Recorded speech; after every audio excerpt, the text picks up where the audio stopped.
That's gonna be... Lex, I tried to stop him. It's fine, Heather. Superman, we finally meet. Would you like a coffee? Where's the dog? Dog? The dog, Luther! You took the dog! Where's the dog? I have no clue what you're talking about. He's just a dog. I don't know what dog you're talking about. Ugly dog in a cape. What did you say? Welcome back to another video, people. I'm Sean, Still Comics, and this is going to be my quick rundown of the Superman movie and my quick thoughts. Since it's already like basically close to the Fantastic Four movie coming out, and I'm new at this and I'm slow at what I'm going to do is go through a real quick, it's going to be a quick rundown of the movie, and then I'm going to talk about the things I liked about the movie, and then I'll talk about the things I did not like about the movie. Part of the holdup of me making this video was because my computer has been acting weird, and I think I gotta update my graphics card and blah blah blah GPU stuff, because I usually will try to record when I'm in my office, which I am now, on OBS, and OBS just kept crashing and crashing, and every time I'll even start to record it, it'll just crash and I'll lose all the footage. So it's hard to keep the enthusiasm I had at then when I was trying to record it till now. But I'm gonna still say I still like the movie, and I still give it my score of 7.5 for my out of the theater reaction, which I'll be doing for Fantastic Four as well this Thursday coming up in a couple days. But the movie is still amazing. It like, after watching it a couple more times, like, it does grow on you, especially as a person who grew up in the 90s watching these cartoons every Saturday and just loving these characters, these DC characters on TV. Because yeah, I read comics a little bit here and there, but the most I consumed from DC entertainment or whatever back in the day, or any comic entertainment, was during the 90s, every Saturday, the cartoons and all that. So let's just jump into this movie. Basically, the movie starts when Superman, he crash lands down to Antarctica, where the Fortress of Solitude is. It looked like he already obviously got beaten. These are parts that were in the trailer already. So he whistles for Crypto. Crypto swoops him up, takes him to the Fortress of Solitude. Once he gets into the Fortress of Solitude, the super robots come out, they help him out. And while helping him out, they play like a soothing video he likes to hear, which is of his birth parents from Krypton. Once that's going on, they then bring out these like magnifying glass thingies that are huge, that basically magnifies the sun directly to him to give him a full blast of the energy so he can heal. They do that, he just like goes right back out to fight whatever beat him, which is the Hammer of Baravia, a new villain that just showed up out of nowhere. And also, before I go further, I did completely forget about this. This movie had like an opening crawl, which I thought was perfect. It really, if you read and you pay attention, it kind of gives you a little header before getting into the movie, so you can understand where you're picking up off at. It's like, you know, when you're explaining a story to somebody, you be like, well, first, before I tell you what the hell happened, I got to give you some backstory so you can understand what the hell happened, why it happened. So I get that. I like that. That was perfect. He goes back out there. He tries fighting the Hammer of Baravia. Baravia guy thing destroys him, beats him up to beats him again. While also you'd also find out Lex Luthor and his group of minions and all that whatnot, that they're forming a group that controls Baravia, or at least give him the moves to do, or whatever they're doing. That they're all in cahoots. They're all working together. They then defeat Superman. That was his first loss, according to the opening crawl. Obviously, as you know, Lex is the villain of the movie, and he pretty much spends the whole majority of the movie trying to take down and or kill Superman. So since he's smarter than Superman, he's always able to easily distract Superman while he's trying to push his plans even further. The Hammer of Baravia, when it beats him the first time, they let him escape, according to the movie. So they found out where his Fortress of Solitude exactly was. So, and that's just one of the distractions. Another distraction where, when after getting that info, Lex goes to the Fortress of Solitude, he then distracts Superman again that way by sending off like a little baby dragon that grows and grows and grows and stuff. And then it just became crazy as hell in the city, in Metropolis, when that part came up. Even throughout the whole movie, Superman still never knew there was a difference from the Hammer of Baravia and Ultraman. Like, he just fought both of them and thought they were two separate characters with strong ass people, which is crazy because And then the Hammer Bravia, he just practically disappeared from the movie. I mean, after the entry part of it, that was it. It was just gone. And not a lot of people talk about that, but the Hammer Bravia was just instantly disappeared. It's like, okay, I wonder if they're going to talk about that in any future movie. While Lex was in the Fortress of Solitude, he was able to, after the engineer obliterated all the super robots, Lex was able to get the engineer also to the main computer of the Fortress of Solitude, and they were able to like retrieve the message from Superman's parents. Like, let alone find that message, let alone find that message specifically. She found out it was damaged. So since it was damaged, and then she was also says she was able to fix and retrieve the second part that Clark has never heard, because he's only heard the part where it just talks about the parents loving him and all that stuff, and you know he should do good, but he never heard the part of the reasoning behind that. So whenever they figured that out, they released it to the public, and it turns out the message was, let alone loving their son, they also wanted him to spread Krypton, rebuild Krypton on Earth. So they sent him to Earth on purpose because they felt that the humans were lowly, unsmart, technologically advanced as they are, so he can be good to them, he can be good for them, and that he should go there and take many wives, have some kids, and rule without mercy and all that stuff. That was nuts. That's like some Omni-Man Invincible origin story type shit. But first, when I was hearing the message, like after hearing it, I kept thinking to myself, I mean, there's no way this could be a message directly from Superman parents. So in my opinion, I'm thinking like either the message is corrupt, but they made a point of it multiple times in the movie to say that it was what it was. But even still, I mean, I can believe that, yes, I can go for that, but I can also go for the message being corrupt, or maybe sent by the wrong people. Like someone else had made a theory saying that what if it was Zod who sent that message? Like, what if what we see as Jor-El is actually Zod? But you know, who knows? And also, we don't even know Supergirl got the same message when she got here on her pod. So what did her parents say? But everybody started hating on Superman, and yeah, they didn't like, especially with social media, to make it more modern. It was like an instant canceling moment until he can redeem himself. Once they all get pissed off and they figure out what the hell is going on, and also it became to the point where it got to a point where a warrant was issued for Superman's arrest, so he decided to turn himself in. So he went ahead and turned himself in. They took him to the jail that they think that can hold him. He was transported by Rick Flag and Ultraman and all that, and they sent him to where in a pocket dimension. This is where like a prison in the pocket dimension that Lex has created. So it seems like in this DC universe, Lex is so smart, he's almost like a sorcerer, like James Gunn explained like a while ago. And I can see that now, because if he's doing shit like this, that means he can do, and he's able to do and create things that can beat Superman, because he did beat him in the beginning of the movie. Technically, he just got rounded up his resources and used them, and he literally beat Superman. So he's capable of a lot, especially being as smart as he is. When he goes to that prison, he also meets his cellmate, which is Metamorpho, and they use Metamorpho obviously to trap him there, because Metamorpho can change into a lot of different elements. He creates kryptonite.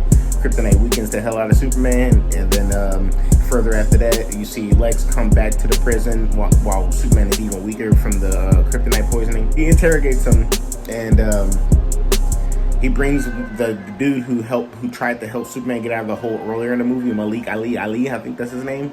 But they helped him, or they got him, and played Russian roulette with him, and then like Lex shoots twice, and on the second one he kills him right in front of Superman, and Superman shows sympathy by shedding a tear. He's so weak he can't really cry, but he's obviously hurt from that moment. Lex leaves and threatens to kill more people while he continues to interrogate him. So now Superman's trying to get the hell out of there, because he, obviously needs to get out of there. We're also trying to find Crypto, because that dog was at the Fortress of Solitude. I forgot to mention that. And that's the reason why he really turned himself in, so he can try to find Crypto. So Metamorpho's son is also being held prisoner across from him, and that's what's forcing Metamorpho to do what he do. Other than that, it seems like he really wants to be a good guy. So Superman tells him he'll save his son if he'll stop with the kryptonite stuff.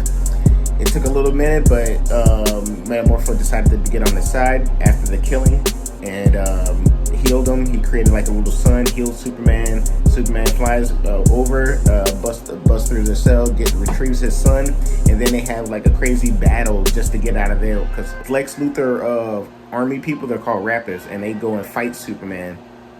And they've just struggling and fighting the whole time. And damn, they're getting sucked into a black hole that's inside of the pocket dimension. So while they're doing that, Superman's trying to... while they're doing that, Mr. Terrific and Lois Lane, which I also forgot, they are trying to find Superman. They're spending part of the movie trying to find Superman. But yeah, Superman survives that situation, gets out of the black hole, but is still so weak from the kryptonite poisoning that he still needs like a day to heal. Lois Lane, I think, she takes the Terrific spacecraft and they go to the Kents, and then he stays there overnight and heals slowly throughout the night to the morning sun and all that. While healing overnight, Lex is also trying to find he realizes Superman escaped. Now he's pissed off. He's trying to figure out a way to get him. So what he does is he needs to wait something that's going to draw Superman out no matter what. And the dude is so crazy, he does it, which is obviously he does exactly that while risking everybody's life. With his pocket dimension thing that he opens it, one of the like openers, one of the like locations he has the like portals at, he opens one and it just starts to suck everything to it, and then it starts to make a rift and split the earth all the way leading up to Metropolis, where he has another teleporter thingy. So I'm assuming it's just traveling that path. Superman finally heals. He wakes up, has a crazy good talk with his dad, motivates him again to get back out there, and then just when he was about to go to Giantport to stop another war, he gets the call from Terrific about the black hole rift that's happening in Metropolis. So you got two crazy situations happening right now. Superman then flies to Metropolis. They try to figure out this whole rift thing, and then they get attacked by Terrific, and Superman get attacked by Ultraman and Engineer. They're fighting the whole time. They trying to kill Superman. Engineer even puts like nanites down his throat. He flies up to the sun, or to the at least atmosphere, to like try to either get the nanites off of him or defeat the Ultraman and Engineer, because they're like attached to him, beating him up, trying to get him to pretty much neutralize him, and he's fighting back. So he goes up, they're still holding on to him. He comes down, they get destroyed. Well, not truly destroyed, but he knocks Engineer out. Ultraman gets his face mask ripped off, and then as soon as he reveals himself, Superman looks at him and is like, what the hell? And guess what? It's another clone of Superman. We finds out Lex is giving them the answers. They have his evil speech. And then Superman figures out how to defeat Ultraman and Lex at that moment. So he whistles for Crypto again. Crypto comes and destroys all the like drones or like things that were helping communicate to Ultraman. And after they're destroyed, Superman pretty much severely overwhelms Ultraman, beats him to the point where he then breaks his own arm just to send him flying through a black hole. And once that happens, Superman then puts his arm back in the socket. Terrific and Superman are like, okay, we got to get up to the towers so they can stop this rift. And they knew the only way they can do that is by getting up to where Lex is and the exact controls that control them. Yeah, the war that was going to happen in Giantport 2 that Superman was going to try to fight as well. Well, the Justice Gang went over there instead, which was Hawkgirl, Green Lantern, and Metamorpho. They went over, and then they start to actually just do what Superman was going to do. Stop that war, hold the people back, stop all that stuff. And then after that's done, they defeat Lex Luthor. Lex Luthor then gets pissed off. He tries to run away before Superman gets in there. He's too fast. Superman knocks him out a little bit. He gets back up, talks shit to Superman, tell him he's legally able to kill him. He's going to keep trying. And then out of nowhere, Crypto shows up and just starts slamming Lex all across the room on some like straight up. It literally reminds you of the scene in Avengers when Loki gets slammed by the Hulk right when he's talking, like right in the midst of talking, he just gets slammed in. But Crypto's dragging him, slamming him against the desk and all that, which I'm surprised Lex isn't broken, because Crypto is a super being. Look at what he did when he seen Supergirl. He was slamming her, breaking the ground of the Fortress of Solitude. So Maybe that dog had some type of gauge in his powers and knew. I don't know. That as crazy as Superman wins. Lex goes to jail because he's revealed to be a traitor and was working with the people who were trying to invade Johnport. I think it was Bravia trying to invade Johnport. And they found out Lex was in cahoots with them. He becomes a traitor. They send him to Belle Reve, which is the main jail for super people in the DC universe. Once they do that, yeah, that's it. That's pretty much the day. And then Superman and Lois get back together, and after working together, they save the day and they start flying in the air, kissing, and everything's good to go. So that's my quick run through. Hopefully that was quick. But now I'm gonna get to the part to the things that I liked about the movie. These are the things that I actually liked about the movie. I like Lex Luthor. I thought he was a dope ass villain. I mean, it just seemed to make sense just to make him the main villain for the first Superman movie anyway. You know, it just makes sense, and to know that Lex is going to be a continuing, like almost like I'm hoping a recurring character throughout the Superman trilogy, or just this whole DC universe in the beginning, because it's obviously going to be based around Superman first. I like the Lois Lane and Clark relationship. Actually, even jumping in while they're both in a relationship, and it's also 3 months in, so it's like fairly new. They're fairly used to each other, so yeah, we're just jumping into their relationship and how complicated that can be at times. But I do like the way they're communicating to each other, and it just shows you that they really care for each other while also caring about their respective fields. Like Lois Lane, she really, like, at the beginning of the movie, they both tell each other they love each other, and then Lois Lane loves her journalism job, that she puts her all into it, which can kind of, I guess you can see, make a rift in a relationship. And Superman also been loving her. I mean, they love each other obviously, but then he loves saving people. He loves doing that. That's just who Superman is, which is now I understand why they thought Man of Steel wasn't Superman, because he didn't have that personality part in him. But at least not yet. It was supposed to be a workup too, but you know, people want that instilled in him already, which I can see the good in that as well. Being Superman, loving to do that superhero stuff can get in the way as well. Can be like a cause a rift in the relationship, because you know, maybe the both parties aren't on the same page exactly yet. But by the end of the movie, it seems like they become on the same page with that. So it's pretty good. That's why I like their relationship. It was like a issue, they worked on it, and then now they're moving forward with it, and it was pretty dope. And I liked how that was like an underlying plot. And people don't notice it really, but that's what it was pretty much, as while being a Superman movie. I like the whole cast as well, because everybody pretty much had a reason to be in a movie. There wasn't like one. I mean, no, okay, there were probably like 1 or 2 pointless characters in the movie, maybe 3.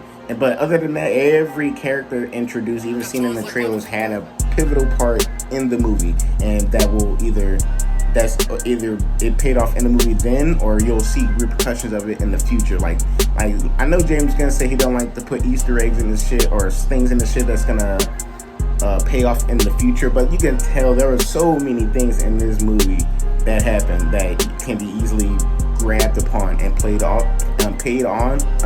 in the future. But the way he does have them in the movie, it you don't really have to go further past that moment. Like, for instance, the Superman beating Ultraman scene when he sent him to through the black hole. People are like, that you defeated him. That could be just right. That could be wrote off just as is. Superman defeats Ultraman. He goes flying through a black hole. We never hear from him again. But if you want to be creative, you think you can build off that, because the theory is that could be Bizarro, which is obviously because Bizarro is a crazy clone of Superman that was created by Lex Luthor, so you can see the connection. And then so sending him off could, like, and being in a black hole, that stuff can just distort you, and you know, you could become more bizarre. So maybe they could pay that off, but they don't have to, because he just simply got defeated, which is pretty dope. So there's a lot of that in the movie, that things could be paid off, but also there's a cap ender right there. You don't have to go further than that thought, really, unless you want to play theory. There were people who who could have had more about them in the movie, but you know, other than that, they're just there as supporting characters. But they did have little things that set them up for potential payoffs for them in the future too. I think I'm gonna make an extra video about those things that I think could be paid off, or just straight that's it, that's all you get. Although we didn't get a lot of this in the movie, but I do like the difference, the way Clark and Superman are played. And I mean, we get that little brief thing with Clark in the beginning with the Daily Plan, which is cool. But you're gonna get that because we're mostly here for Superman, so that was pretty nice. But to even get that, that's how we should always expect. That's how Clark is around regular people. But most of the time, we're gonna see him around other heroes and Lois and stuff. So he's gonna be more Superman. And I mean, I like the cameos in the movie. They were pretty cool. The cameo with Peacemaker, John Cena character, I thought that was pretty cool. James Gunn's new character he played in here, Maxwell Lord, I thought that was cool too. I mean, and they weren't like pushed in your head. They weren't like shoved down your throat or nothing, like, or forced in. They played a part of the story, which was dope. Like, it just, man, like John Cena's part came from just watching the news on TV about Superman's current issue, and then you just getting feedback from some other superhero guys who's just giving you his take on them, and which is like today, like it was dope. And same thing with Maxwell Lord, just in passing, since he's a rich person, they just asking him. He's like almost on the level like Lex, so of course they're gonna ask him about Lex. So that was pretty cool. I like the music, a part of this. I like the soundtrack. I mean, especially ending with that punk rocker song. That was pretty dope. I didn't expect that. So yeah, that was sick. One major thing I do like about this movie and the universe, how it started, is that we just jump straight into it. Like in the very beginning, we get straight into the adventure. It goes from Superman being beat by the Hammer Bravia to them just going after that. Or him being beat by Bravia to him being made to look like a criminal alien, and then boom, you just go straight into the story. Bang, bang, bang, bang, bang. So I actually like that. I'm gonna talk about the characters individual now. Like first off, I want to talk about Mr. Terrific. Terrific was fucking dope. Terrific was pretty amazing. Most times I ever seen Mr. Terrific, because I don't think I've read much about him in the comics really, but then the cartoons and the movies and stuff that I've seen in the animated movies or whatever, he was always just a regular character in those things, just being very smart and if used, but it was hardly. And they had a version of him in the Arrow I didn't really mess with. I didn't like it at all, but it was cool nod, but it was alright. But I like the cartoon versions better, but that's why this Mr. Terrific, played by Eddie Gathegi, I thought it was like pretty on point with the way I've heard and seen him and got a feel of his character in the cartoons. The Kents, then you do got Martha and John Kent, and they were kind of cool. They were decent. I mean, they're alright. They did get some. They did show that they loved him a lot and stuff. So they're pretty alright. Guy Gardner wasn't overwhelmingly annoying or anything like that. He's like the perfect level of asshole to pretty much I'm a good guy type, macho. I'm a cool guy type cool guy. So I thought he was pretty cool, and I can definitely see him further in the future. But who knows how this every DC universe, if anybody's a DC fan, knows what happens during the DC run of any universe. You get all these people you love, and then things happen bad, and there's no going backwards. There's no Lazarus pit or nothing. There's no rewinding time or any of that shit, really. Well, for the most part. But yeah, Guy Gardner, he was pretty dope. Crypto was pretty cool. Very good addition to the movie. Played a very pivotal role in it. Not my favorite character, but like Crypto was pretty cool. I don't know. It was cool. If you like animals, then you will love Crypto. Jimmy Olsen was cool. Somehow they turned him into a ladies' man in this, so I'm curious on how that's gonna pay out in the future. And I also heard that he's getting a TV show. Maybe that's a rumor. I'm not sure. Engineer was pretty cool. After seeing the Engineer, now I'm just trying to imagine that same character being played in their Authority team movie that they're apparently still planning or whatnot. I'm not sure, but we'll see. I mean, maybe James Gunn will specifically have to write that, but hopefully he doesn't make this universe to the point where he has to write everything in order for it to make sense. Like, very soon we're gonna have to get some more other people's takes. Eve Tessmacher, she was cool. She played an important part with taking down Lex. She was cool. Ultraman, obviously you already know what Ultraman was, basically Superman, so it's not much you can say there. And Perry White, he was cool. I mean, there was a group of characters that could have been used further for more storytelling, but for this specific story, it seems like everybody was used the right amount, so I'm not complaining about that. But the only person I feel like they didn't use the right amount in order to give us some more explanation was the Malik Ali guy. They did Superman's friend that got killed right in front of him. They should have. If I were to add anything to this movie by 1 minute to 5 extra minutes or any of that, it'd be based around that character, because that character needed a little bit more fleshing out. Other than he was just a guy who was in there, got killed, boom, and then considered a hero at the end because of the sacrifice and however that got wrapped up. It's like there was really no real connection from the audience to, especially me, to that character, because they didn't really get, like, it'd have been nice to see Superman get that lunch from him. That would have been nice. Then we would have known, and them have like a little back and forth conversation. That if we would have got a couple minutes of that, but the way the movie went, it went so deep into it. Yeah, so that was probably the least used character. Like, they should have done something more that I complain about, in my opinion. That'd probably be one of my most complaints. But Hawkgirl, oh my god, Hawkgirl, she was cool. They barely used her. She was just there as a, support for the Justice Gang, so it was cool.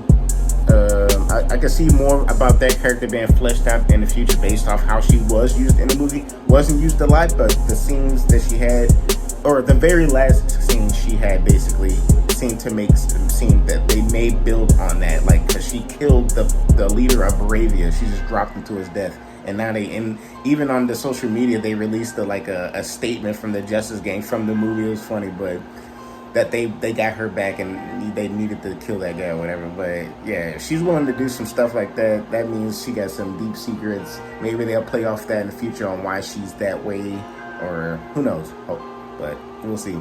And Lex, out of all the characters, the dopest and perfect villain to start with first.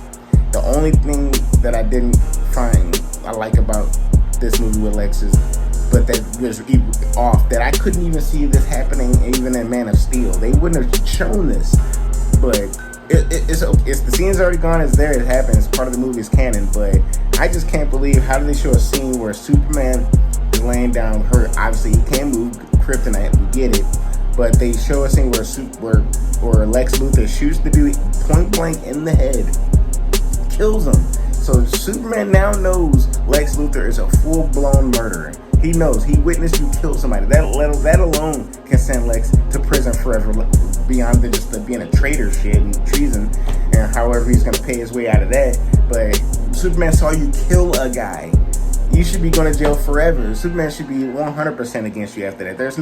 That's why I was kind of thrown off by the speech at the end on him telling Lex that he needs to change and realize that he could be a good person for the world and blah blah blah. And I was like, you're saying this good speech shit to Lex Luthor, the most evil person. Like, let alone you thought he was evil before that killing. I mean, but that killing makes you pure evil. You just killed the dude based off your paranoia interrogation shit.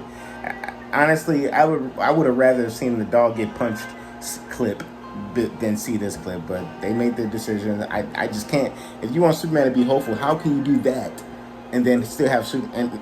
No, it just doesn't make any sense. Which brings me to the things that I didn't really like about this movie, which was that, obviously, like, how do you have Lex shoot a dude in front of Superman and then somehow be out of prison? But we don't know. We see him go to prison or get sent to prison at the end of the movie. I'm not saying he's going to be out of prison on the next project, but he may spend some time. But is he going to spend time for, let alone being a traitor? Is he going to also spend additional time for being a murderer, point blank murderer? Like, goddamn, like, holy shit. Yeah, I already said this one earlier, how I felt like they should have went more in depth with the Malik Ali character that got killed by Lex. They should have definitely went more into that. Like, other than that, that was, the Kents, they were cool, but for some odd reason, to me, especially since I'm from the Midwest and I've met people like this, I met all types of white people that are like that, or James Gunn. We're from the same city, or we're from the same area. I know Midwest stuff. So when it showed that those are his parents and they raised him, now if I close my eyes and I heard them speaking, yes, I can believe that. But looking at them, I mean, it's cool. Not even just the looking at them. they could have raised this kid, but why is Superman growing up without an accent? Like, that doesn't make sense. Superman should have like a little Midwest twang in his shit, like something. He talks like a upscale white guy, and they talk like they straight from the country and shit. Like, if you raise this dude from a baby, he have to have something cowboy like in his blood or something. Like, there ain't no fucking way.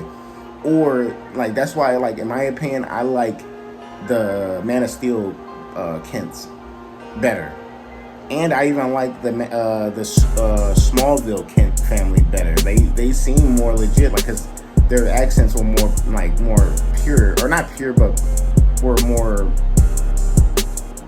better English, I guess. I don't know, for lack of better words, I don't know, but the Kents in the Superman movie and this one, they seem like they so Midwest that they have that accent, and that you can't hear that from Superman. So that was weird. So it's like, I know you tried to be as close to a Midwest family as you can, but then why, if you were to do that, then why you should have had Superman have like some type of country accent? But I don't want that. No one really wants that. So you should have took more initiative in creating those parents, at least in my opinion. It did throw me off at first, but now I'm fully with it. But I didn't like it at first, was the whole message being completely true. Now, this is other than my theory of it. Now, if it's true, I don't like it. It's too close to Invincible. It's too close to that origin story where Nolan Grace and his dad, Omni-Man, gets sent to Earth and to do exactly what Superman's parents in this movie told him to do. But Invincible came out way before that, so they already done it. And then there's been other parodies and other things like this with alternate universe Supermans and other characters like him. But this is the first time I've ever seen it kind of with Superman. So it's like, I mean, I guess if that's true, I mean, but we do got a good-hearted Superman who's grown up completely different, so we don't have to worry about that at all. Like, I'm thinking maybe sometime in the future, like I've explained before with my theory, that it'll either get shown to be a fraud message or a message sent by completely someone else or mistranslated, or something's gonna happen where the message is gonna play another role in the future of Superman, at least from what I'm thinking. There's a couple of things that I didn't like, but I like way more about this movie than I didn't like. But those little things, those could be nitpicky, but they still kind of, the main one that really threw me off was the Lex killing the dude right in front of Superman, and Superman knowing that he's a murderer, and what are we gonna do with that knowledge? But other than that, the movie was perfect. Like I said, I truly like it. It felt like it was ripped from the comic books. It felt like it was ripped from the actual Saturday morning cartoons when you've seen these characters working together. Because literally every episode of Justice League back in the day, or Justice League Unlimited, you'll begin the episode already in the situation. Like, they wouldn't give you no opening header, but you'll get, unless it was a previously on, but other than that, you'll get you'll just see what they're doing. Damn, here's the situation. Well, calls for the League. This is called the Justice League. Or Superman when he had his own animated show. But when Superman had his own animated show, there were no other DC characters in there. And if there were, it was severely rare. Like, you might have seen Batman once. You might have seen Green Lantern once. You might have seen anybody other than Superman once. But that was it. They were just pure cameos. But yeah. So yeah, I want to thank you guys for listening to this video. Listen to me break it down, give you my thoughts. And like I said, it's a good movie. I do want to see further of this universe, and I cannot wait. And we get Supergirl next year, 1 year right after this movie. But during the middle, we get a filler. We get the Peacemaker, and I'm not sure what else after that. But it's really a good trek of timeline for DC right now. Like, I'm already enjoying it. I feel like I've been enjoying it since he made the Suicide Squad movie, and that spin off with Peacemaker of season 1. Now in season 2, Superman, Supergirl next year. It's pretty good. They are on a good trek. They got a path, and I'm there for it. So thank you guys for watching this breakdown or whatever, and I appreciate it. Sorry it came out too late, and sorry I couldn't use my actual equipment to break it down. I've been having troubles with it, but hopefully in the next couple of videos, or a few videos, I'll have everything worked out. Because after this, I'm gonna be making a video about the Fantastic Four when I see that, and also I do plan on making a few more videos about this movie, like my theories, and and maybe the ending explained, or the Supergirl cameo of her coming and picking up her dog and where you think that's gonna lead into. So thank you for stopping by Still Comics, and I'll see y'all next time. Peace. If you liked this type of video, this style of video, this explaining video, if you want more, go ahead and give it a like and comment and give me some critique, or let me know how you felt about the movie. And also, if you really do like what I do here and want to continue following the journey, consider subscribing. I'll appreciate that. Peace.